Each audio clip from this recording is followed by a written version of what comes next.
ಒಂದನೇ ತರಗತಿ ಪ್ರವೇಶಾತಿಯ 6 ವರ್ಷದ ವಯೋಮಿತಿ ನಿಯಮದ ಸಡಿಲಿಕೆಗೆ ಮನವಿ. ವೆಲ್ಕಮ್ ಬ್ಯಾಕ್ ಟು ಸ್ಕೀಮ್ ವಾರ್ತಾ ಕನ್ನಡ ನ್ಯೂಸ್ ಚಾನೆಲ್. ಕರ್ನಾಟಕ ಸರ್ಕಾರವು 1ನೇ ತರಗತಿಗೆ ದಾಖಲಾಗಲು ಮಗುವಿಗೆ ಜೂನ್ 1ಕ್ಕೆ ಕಡ್ಡಾಯವಾಗಿ 6 ವರ್ಷ ತುಂಬಿರಬೇಕು ಎಂಬ ನಿಯಮವನ್ನು ಜಾರಿಗೆ ತಂದಿದೆ. ಇದರಿಂದಾಗಿ 2022ರಲ್ಲಿ ಅಂದರೆ ಕೋವಿಡ್ ಸಮಯದಲ್ಲಿ ಜನಿಸಿದ ಮತ್ತು ಈಗಾಗಲೇ LKG, UKG ಮುಗಿಸಿರುವ ಅನೇಕ ಮಕ್ಕಳು ವಯಸ್ಸಿನ ಕಾರಣಕ್ಕೆ 1ನೇ ತರಗತಿಗೆ ಸೇರಲು ಸಾಧ್ಯವಾಗುತ್ತಿಲ್ಲ.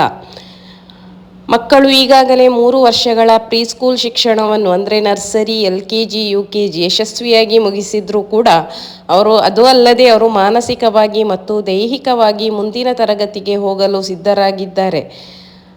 ಈಗಾಗಲೇ UKG ಮುಗಿಸಿರುವ ಮಕ್ಕಳಿಗೆ ಮತ್ತೆ ಅದೇ ತರಗತಿಯನ್ನು ಓದಲು ಹೇಳುವುದು ಅವರ ಮೇಲೆ ಒಂದು ನಕಾರಾತ್ಮಕ ಪರಿಣಾಮ ಕೂಡ ಬೀರುತ್ತೆ.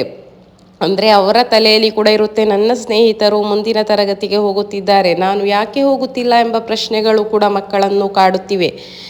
1 ವರ್ಷದ ಶಾಲಾ ಶುಲ್ಕವನ್ನು ಭರಿಸುವುದು ಮತ್ತು ಅದೇ ಶಿಕ್ಷಣಕ್ಕಾಗಿ ಮತ್ತೆ ಹಣ ವ್ಯಯಿಸುವುದು ಕೂಡ ಸಾಮಾನ್ಯ ಪೋಷಕರಿಗೆ ಒಂದು ಆರ್ಥಿಕವಾಗಿ ಕೂಡ ಅದು ಕಷ್ಟಕರ.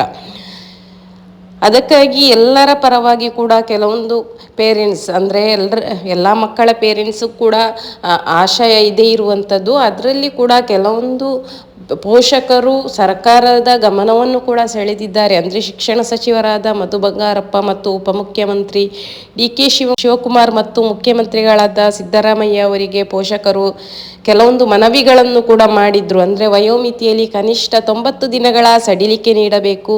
ಈಗಾಗಲೇ UKG ಮುಗಿಸಿರುವ ಮಕ್ಕಳಿಗೆ 1ನೇ ತರಗತಿಗೆ ಪ್ರವೇಶ ಪಡೆಯಲು ವಿಶೇಷ ಅವಕಾಶ ಕಲ್ಪಿಸಬೇಕು ಎಂದು ಕೂಡ ಪೋಷಕರು ತಮ್ಮ ಮಕ್ಕಳ ಭವಿಷ್ಯದ ನಿಯಮದಲ್ಲಿ ತುರ್ತು ಬದಲಾವಣೆ ಅಥವಾ ಸಡಿಲಿಕೆಯನ್ನು ಕೂಡ ನಿರೀಕ್ಷಿಸುತ್ತಿದ್ದಾರೆ. ಮುಂದಿನ ಅಪ್ಡೇಟ್ಸಿಗಾಗಿ ಸ್ಕೀಮ್ ವಾರ್ತಾ ಕನ್ನಡ ನ್ಯೂಸ್ ಚಾನೆಲ್ ಅನ್ನು ಸಬ್ಸ್ಕ್ರೈಬ್ ಮಾಡಲು ಮರೆಯದಿರಿ.